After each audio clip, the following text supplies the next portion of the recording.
नमस्कार दोस्तों, कहानी का सिलसिला अनवरत जारी है। आज की कहानी एक जालसाज मोहन सिंह द्वारा मुंबई के एक ज्वेलरी शॉप में की गई जालसाजी की कहानी है। वह जालसाज ज्वेलरी शोरूम से लगभग 4.5 करोड़ का सोना अकेले ही लेके फरार हो गया और आज तक उसको मुंबई क्या सारे भारतवर्ष की पुलिस खोज रही है, लेकिन उस घटना का पर्दाफाश नहीं हुआ कि वह व्यक्ति कौन था और कहाँ चला गया। उसको धरती निगल गई या आसमान खा गया, उसको आज तक कोई तलाश नहीं सका है। यह घटना आज भी रहस्य बनी हुई है। यदि आपने मेरे चैनल को सब्सक्राइब नहीं किया है तो सब्सक्राइब ज़रूर करें। आपको लगभग रोज़ नई नई कहानियों से रूबरू कराया जाएगा। यह कहानी 1987 मुंबई की है। 1987 में इस कहानी की शुरुआत होती है। यह घटना जब घटी तो उस दिन था 19 मार्च 1987। एक जालसाज जिसका नाम मोहन सिंह होता है, उसने टाइम्स ऑफ इंडिया न्यूज़पेपर में एक इश्तिहार देता है कि उसको इंटेलिजेंस ऑफिसर और सिक्योरिटी ऑफिसर की भर्ती करना है। और टाइम्स ऑफ इंडिया आप तो जानते हैं, नामी ग्रामी अखबार है। तो उस अखबार में एक इश्तिहार निकलता है कि सीबीआई अफसरों की भर्ती हो रही है और ग्रेजुएट इंटेलिजेंस ऑफिसर और सिक्योरिटी ऑफिसर का एक इश्तिहार निकलता है। यह अंक होता है 18 मार्च 1987 का अंक। और यह इश्तिहार देख के तमाम लोग इंटरव्यू देने के लिए राजी हो जाते हैं और इन लोगों की नियुक्ति होनी थी इंटरव्यू पे। तो जब लोगों ने देखा कि सिर्फ इंटरव्यू पे सीबीआई अफसर की नौकरी मिल रही है, तो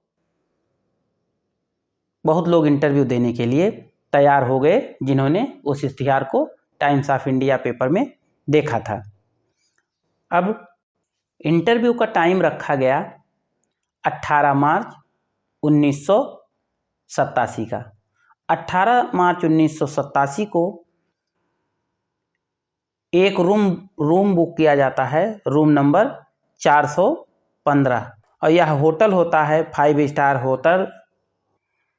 होटल ताज कॉन्टिनेंटल होटल में एक इंटरव्यू के लिए रूम बुक किया जाता है। इंटरव्यू का टाइम दिया जाता है 10 बजे सुबह से 5 बजे तक।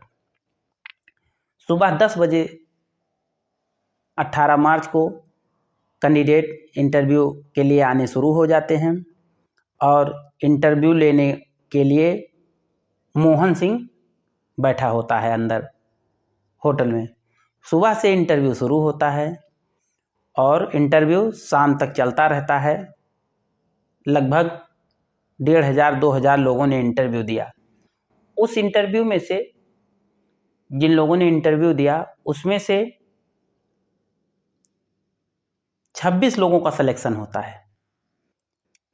इंटरव्यू के बाद 26 लोगों का सिलेक्शन होता है और उनको बुलाया जाता है कि आप इंटरव्यू, उनका रिजल्ट शाम को 5 बजे डिक्लेयर कर दिया जाता है कि आप इंटरव्यू में पास हो गए हैं। और उन पास अभ्यर्थियों को, जिसको बताया गया कि आप इंटरव्यू में पास हो गए हैं, उनको सीबीआई का आईडी कार्ड दिया जाता है और उनको बताया जाता है कि आप एक अच्छे ऑफिसर की नौकरी पा गए हैं, अब आपकी ट्रेनिंग शुरू होती है। तो उनको ट्रेनिंग ये दिया जाता है कि सीबीआई के अफसर छापा कैसे मारते हैं, और उनको बताया जाता है कि आज एक तुम लोगों को छापे में चलना है और छापा कैसे पड़ता है इसकी रिहर्सल हो रही है। सारे लोग तैयार हो जाते हैं।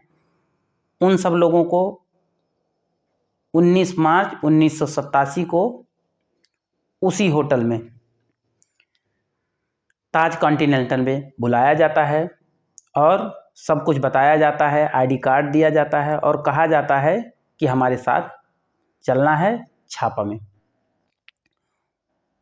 और उसी होटल से ताज कॉन्टिनेंटल से एक बस बुक करता है, जिसने इंटरव्यू आयोजित किया था मोहन सिंह नाम के व्यक्ति ने, जो कि खुद को सीबीआई ऑफिसर बताता था, जो इन 26 लोगों की भर्ती किया था। और वह बस बुक करके इन लोगों को बैठाता है और बस लेके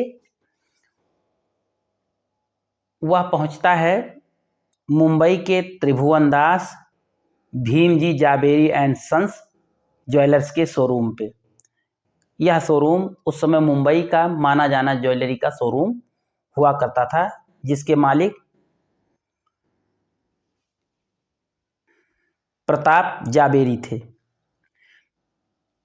प्रताप जावेरी के शोरूम पे गाड़ी आके खड़ी होती है बस, और बस से 26 लोग उतरते हैं। आगे आगे होता है मोहन सिंह। मोहन सिंह उतरता है और पूरी टीम को लेके अंदर घुस जाता है और प्रताप जावेरी को अपना आईडी कार्ड दिखाता है और कहता है, मैं मोहन सिंह सीबीआई ऑफिसर, आपके यहाँ सीबीआई का छापा पड़ा है और आपके सोने की चेकिंग होनी है जो आपने दुकान में रखे हैं।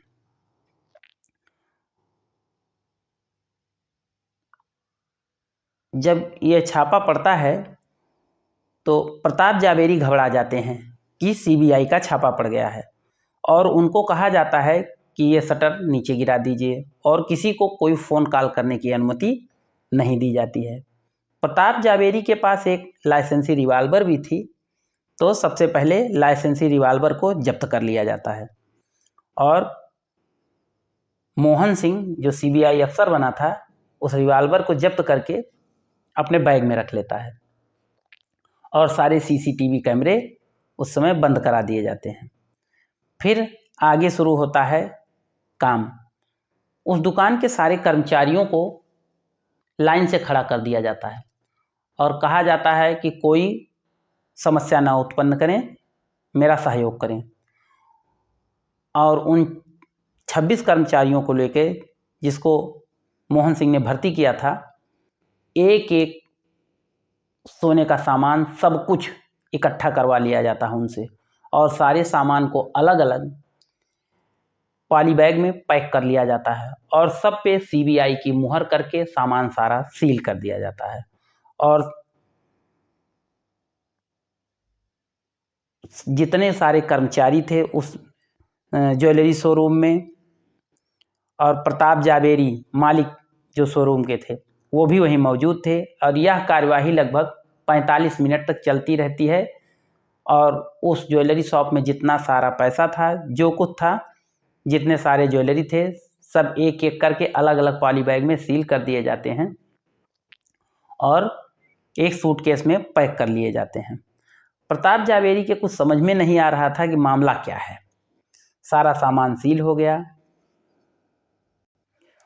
उन 26 लोगों में से 2 लोगों को कहा गया कि यह सूटकेस जिसमें सारा सोना पैक करके सील करके रखा था बस में पहुंचाने के लिए।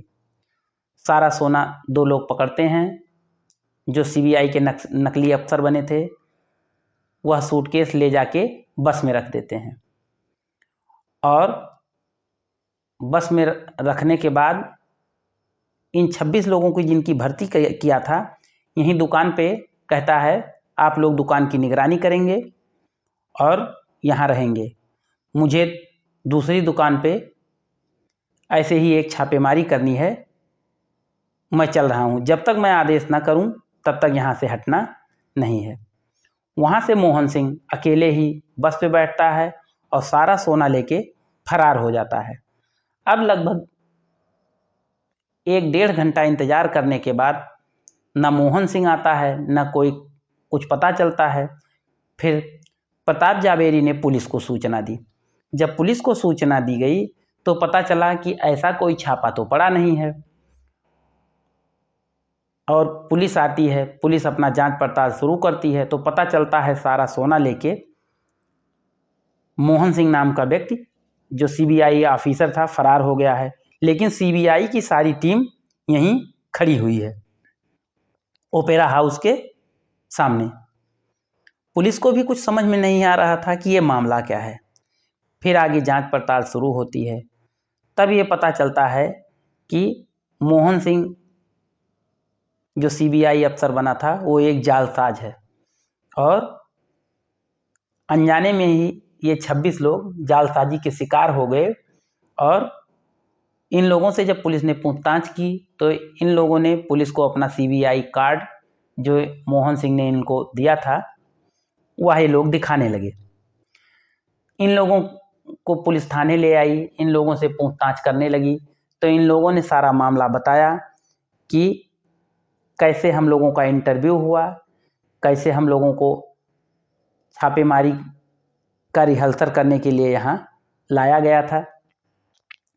पुलिस टीम आती है, आगे जांच करती है, पुलिस टीम होटल पहुंचती है तो पता चलता है कि वह व्यक्ति मोहन सिंह उसी बस में बैठ के जो बस होटल के द्वारा बुक की गई थी, होटल के माध्यम से होटल तक पहुंचता है। इसके बाद होटल के कमरे से अपना सारा सामान समेटता है और सारा सामान समेट के एक ऑटो बुक करता है और ऑटो से लगभग 2 किलोमीटर जाने के बाद वहाँ वह ऑटो छोड़ देता है और दूसरी ऑटो से बैठ के निकल जाता है। और उसके बाद उसका कुछ पता नहीं चलता है कि वह व्यक्ति जिसने अपना नाम मोहन सिंह बताया था कहाँ चला गया। होटल में जांच पड़ताल की गई तो होटल में जिस आईडी से रूम बुक किया गया था वह आईडी थी त्रिवेंद्रम की। तो मुंबई पुलिस त्रिवेंद्रम जाती है, त्रिवेंद्रम में जांच पड़ताल की जाती है। जांच पड़ताल करने के बाद एक व्यक्ति को गिरफ्तार किया जाता है, लेकिन बाद में जांच पड़ताल के बाद पता चलता है कि वह व्यक्ति भी नहीं था। त्रिवेंद्रम का जो व्यक्ति गिरफ्तार होता है उसका नाम जॉर्ज अगस्टिन फर्नांडिस था, परंतु जांच में वह निर्दोष साबित होता है और पता चलता है कि यह व्यक्ति ऐसे किसी जालसाजी में शामिल नहीं था। फिर पुलिस को कुछ क्लू मिलता है कि अपराधी दुबई चला गया है, जालसाज दुबई चला गया है। दुबई में भी जांच पड़ताल की जाती है लेकिन वहाँ भी कोई हाथ नहीं लगता है।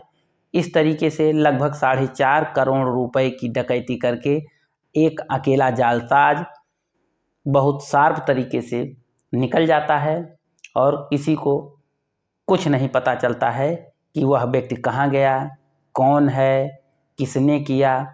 और वह व्यक्ति इतना होशियार था कि जब पुलिस ने जांच पड़ताल किया तो पता चला कि जैसे सेम सीबीआई के अफसर जांच करते हैं, एक एक चीज़ पैक करना, सारा अलग अलग पैक करना, उसका बात करने का अंदाज, बोलने का तरीका, सब कुछ एकदम सीबीआई अफसर के तरीके से था।